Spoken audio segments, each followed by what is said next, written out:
Hello students.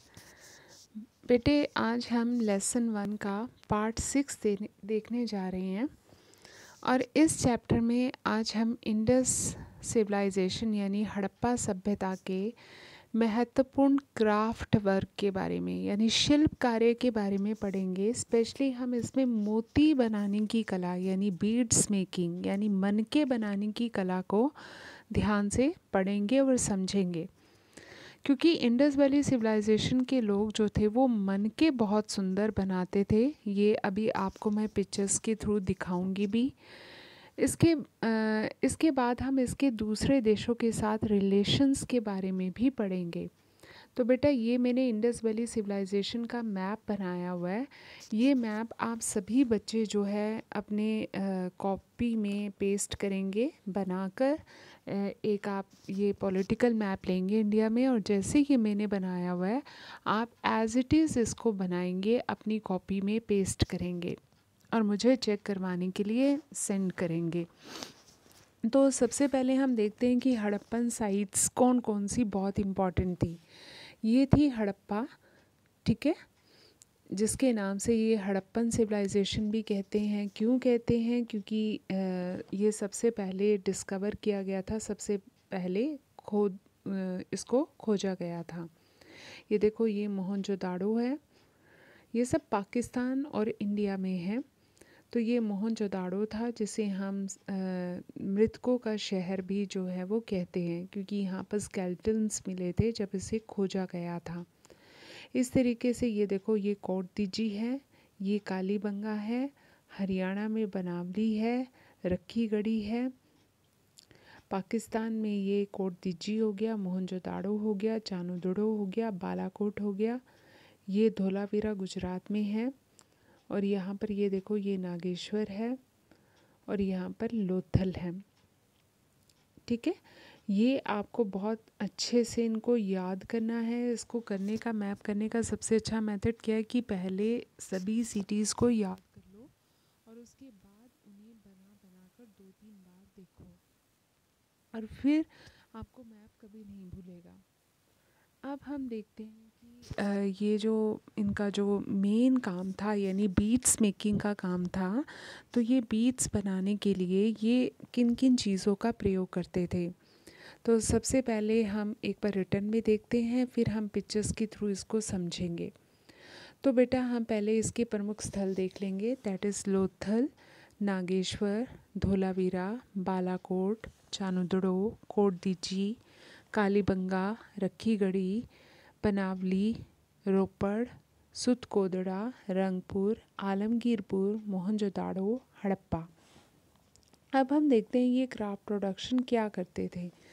बेटा, इनका जो क्राफ्ट प्रोडक्शन का जो सबसे मेन सेंटर था वो चानुदड़ो था, जो कि आज के टाइम में पाकिस्तान में है। तो ये शिल्प उत्पादन का सबसे महत्वपूर्ण सेंटर था। इसके बाद ये शिल्प कार्य यानी क्राफ्ट वर्क करते क्या थे? हाथ से कोई सामान बनाना, उसको हम क्राफ्ट वर्क कहते हैं। तो ये मनके बनाते थे, शंखों की कटाई करते थे। अब शंख शेल्स कहाँ पर मिलते हैं? समुंदर के किनारे।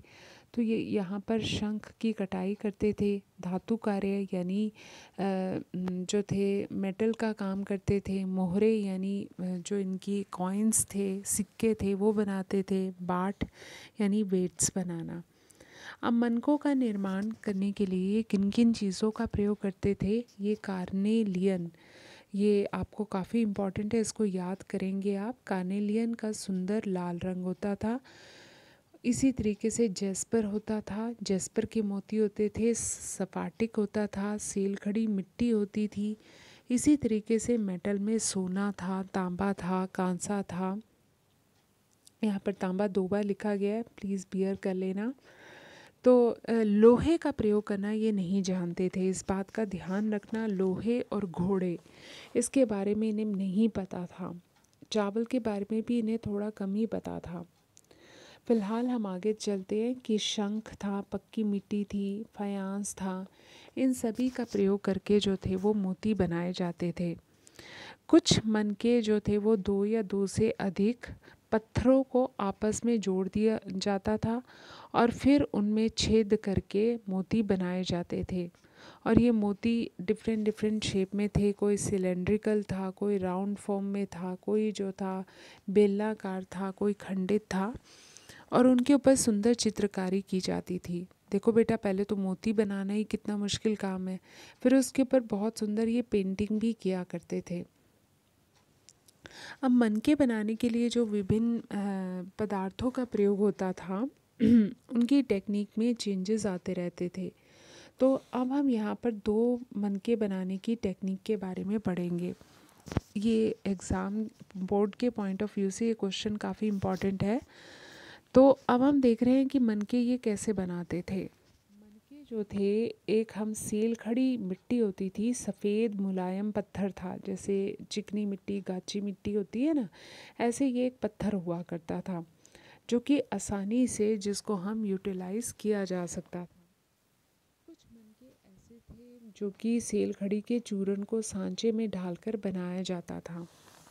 सेल खड़ी का पत्थर होता था, इसे बारीक बारीक तोड़ लिया जाता था, इसका चूर्ण बना लेते थे और फिर सांचों में डाल दिया जाता था और फिर मोती बनाते थे। जैसे कोई सांचा जो है वो गोल है, कोई सिलेंड्रिकल है, कोई ढोलादार है, तो इस तरीके से डिफरेंट डिफरेंट शेप्स के हमें सांचे होते थे इनके पास। तो ये उसमें ये चूर्ण डालकर मोती बना दिया करते थे। सेकेंड है कि कार्नियलियन जो था उसका लाल रंग के होते थे, सॉरी ये येलो रंग के होते थे। तो इसको आग में पकाया जाता था और आग में पकाने के बाद इसका रंग जो था वो लाल हो जाता था और फिर उसको मोती की शेप दी जाती थी, उसके ऊपर पॉलिश की जाती थी, घिसाई की जाती थी। पहले घिसाई करते थे, फिर पॉलिश करते थे, फिर उसमें छेद करते थे, फिर तभी तो माला बनेगी ना। तो इस तरीके से ये मनके बनाते थे। अब इसी तरीके से लोथल है, चानुदुड़ो है, धोलावीरा है, वहाँ पर हमें मोती बनाने के जो है उपकरण मिले हैं। इसी तरीके से नागेश्वर है और बालाकोट है, ये समुंदर के किनारे थी। यहाँ पर शंख की वस्तुएं, चूड़ियाँ, कंघियाँ और पच्चीकारी बनाई जाती थी और फिर इनको सामान को जो था वो दूसरी बस्तियों में भी ले जाया जाता था। अब हम देखते हैं कि इतिहासकार द्वारा उत्पादन केंद्रों की पहचान कैसे की जाती थी। बेटा, जिस स्थान पर शिल्प उत्पादन कार्य होता था वहाँ पर कच्चा माल तो अंडरस्टूड है, मिलेगा ही मिलेगा, और त्याग की गई वस्तुओं का कूड़ा करकट भी मिलता था। ठीक है, हमारे इतिहासकार अनुमान लगा लेते हैं कि इन स्थानों में शिल्प उत्पादन कार्य होता था। देखो बेटा, इसके हमें कोई रिटर्न प्रूफ नहीं मिला है, तो यहाँ पर जो कुछ भी हो रहा है वो इन खुदाई से मिली हुई चीज़ों से ही पता लगाया जा रहा है। तो अब हम देखते हैं कि ये जो इतिहासकार थे वो कैसे पता लगाते थे कि यहाँ पर मोती बनते हैं या यहाँ पर दूसरा शिल्प कार्य होता है। देखो, अब मैं आपको एग्जांपल देती हूँ। मान लो कि चमड़े के शूज़ बनाने वाला है, मोचियों का घर है, जैसे मान लो सदर बाज़ार है। यहाँ पर आपको पता है कि घर घर में मोस्टली जो है ये इसका काम होता है चमड़े का। अब क्या होता था कि मान लो ये चमड़े बनाने वाले, सामान बनाने वाले उसकी कटिंग करते हैं, कुछ तो चमड़ा वेस्ट हो ही जाता है तो उसे वहीं पर फेंक देते हैं, है ना। उसे ये तो सदर बाज़ार में जो है वो चमड़े का काम हो रहा है और उसके अवशेष हमें जो है जाकर 5 सेक्टर में मिल रहे हैं। ऐसा तो पॉसिबल नहीं है ना कि जहाँ पर वो बनाएगा नेचुरली वहीं पर ही वो कबाड़ करेगा। तो इस तरीके से ये जो थे पहचान कर लेते थे कि यहाँ पर मोती जो है बनाए जाते थे, क्योंकि कोई ना कोई एविडेंस मिल जाता था शिल्पकारी कार्य करने के। ठीक है, इसके बाद अब हम देखते हैं कि शिल्प उत्पादन के लिए कच्चे माल की प्राप्ति के क्या तरीके थे। देखो बेटा, उस टाइम जो था बिजनेस करना अपने आप में एक बहुत बड़ा चैलेंज था। तो ये चैलेंज कैसे किया गया था, तो कच्चे माल की प्राप्ति के जो तरीके थे उसके लिए ये स्थानीय स्तर पर जो जगह उपलब्ध होती थी स्थानीय स्तर पर, लोकल लेवल पर, वहाँ पर ये अपनी सेटलमेंट्स जो थे वो बसा लेते थे, अपनी बस्तियाँ बसा लेते थे, और उसी के आसपास क्योंकि रॉ मटेरियल इजीली अवेलेबल हो जाता था। अब जैसे नागेश्वर है मैप में, मैं आपको ये देखो ये दिखाती हूँ कि ये जैसे नागेश्वर है, ठीक है, ये देखो ये देखो ये देखो, ये गुजरात में ये नागेश्वर है। अब यहाँ पर पानी की लहरों के साथ शंख आ जाते थे, शेल्स आ जाते थे, तो यहाँ पर शंखों का काम बड़ा अच्छा हो सकता था। तो इस तरीके से यहाँ पर लोग अपनी सेटलमेंट्स यानी अपनी बस्तियाँ बसा लेते थे इसी एरिया के आसपास। ऐसे ही जो था ये दक्षिण राजस्थान से जो दक्षिण भारत से जो था ये सोना मंगवाया करते थे। ऐसे ही राजस्थान में खेतड़ी था जहाँ से ये तांबा मंगवाया करते थे और फिर इनके मोती बनाया करते थे। इसके अलावा जो था अभियान भेजना, अभियान का मतलब क्या होता है कि बिजनेसमैन का ग्रुप जो है दूसरे देशों में भेजना। तो ऐसे ग्रुप जो थे वो दूसरे देशों में भेजे गए थे जो कि बिजनेस एक्सपेंड करने के लिए थे, ठीक है। आई थिंक ये आपको बात समझ में आ गई होगी। अब हम देखते हैं कि ये मोती कैसे कैसे डिफरेंट डिफरेंट शेप में हैं, मोती बनाए कैसे जाते थे, कोई लकड़ी का, कोई पत्थर का, कोई कैसा। ये देखो ये मोती बनाए गए हैं, ये देखो ये पत्थर के मोती बनाए गए हैं, ये देखो कितने सुंदर मोती बनाए गए हैं, इनके ऊपर जो है सुंदर पेंटिंग की गई है, ये आप देख रहे हो। और इन मोतियों की पहले घिसाई की जाती थी, फिर पॉलिश की जाती थी, फिर इसमें छेद कर दिए जाते थे और फिर इसके बाद इसको यूज़ किया जाता था। ये देखो ये भी डिफरेंट टाइप का मोती है, कोई ढोलनाकार है, कोई लंबा है, सिलेंड्रिकल है, कोई राउंड है ना। ये देखो ये कितना सुंदर बना हुआ है, डिफरेंट डिफरेंट मोती जो है वो हैं। ये देखो ये भी, ये होता है कार्नेलियन, जिसका लाल रंग का पदार्थ मैंने बताया था ना कि पीले रंग को पकाकर बनाया जाता था, इसको हम कार्नेलियन कहते हैं। ये देखो ये फिर एक डिफरेंट शेप हमें मोतियों की नज़र आ रही है। ये देखो ये देखो ये जैस्पर का गहना है, कितना सुंदर जो है इसको बनाया गया है, बारीक काम किया गया है। ये देखो ये भी जो है बोन से बनाए गए हैं मोती, ये देखो कितना बारीक काम किया गया है। ये देखो ये कार्नेलियन का जो है बैंगल बनाई गई है। ये देखो ये फिर एक माला आई है, कितनी बारीक और सुंदर और कितनी चमक है जिसको बनाया गया है। ये देखो ये फिर कितने सुंदर मोती बनाए गए हैं, इनके ऊपर चित्रकारी देखो कितनी ब्यूटीफुली जो है इनके ऊपर चित्र जो है वो बनाए गए हैं। इसके अलावा हमें ये सिक्के मिले हैं, ये भी मोती हैं। ये देखो ये उपकरण मिले हैं हमें कुछ थोड़े बहुत मोती बनाने के, जिन स्थानों पर मिले हैं इट मीन्स वहाँ पर ये लोग रहा करते थे। ये देखो और मोती। अब हम देखते हैं कि क्या इनके दूसरे देशों के साथ रिलेशन थे। देखो बेटा हमें रिटर्न में कुछ भी नहीं मिला है लेकिन ये जो है उसे अभी तक समझा नहीं गया है। जिस दिन समझ लिया गया उस दिन इस सिविलाइजेशन के बहुत सारे सीक्रेट्स जो हैं वो पता लग जाएंगे। फ़िलहाल हमें जो चीज़ें मिल रही हैं उन्हीं चीज़ों से हमें पता चल पा रहा है कि ये क्या काम करते थे या इनकी लाइफ कैसी थी। तो अब हम देख रहे हैं कि क्या इनके डिस्टेंट लैंड्स के साथ जो थे वो रिलेशन थे, यानी दूसरे देशों के साथ रिलेशन थे, क्या ये व्यापार करना जानते थे।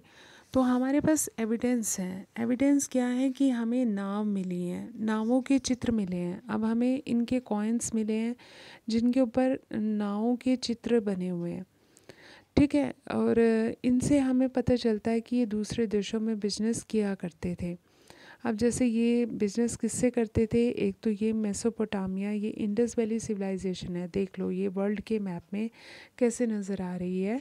तो ये इसमें अफ़गानिस्तान, पाकिस्तान, हिंदुस्तान आ रहा है। और इसके व्यापारिक रिलेशन थे मेसोपोटामिया के साथ।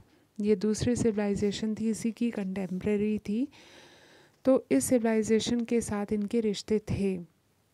क्यों रिश्ते थे, कैसे पता चलता है? एक तो इनकी हमें बोट्स मिली हैं, बोट्स के जैसे खिलौने मिले हैं। तो खिलौने तभी बनते हैं ना जब वो चीज़ सोसाइटी में जो है इम्पॉर्टेंट होती है। इसके अलावा इनके कॉइन्स के ऊपर भी हमें नाव के चित्र मिले हैं।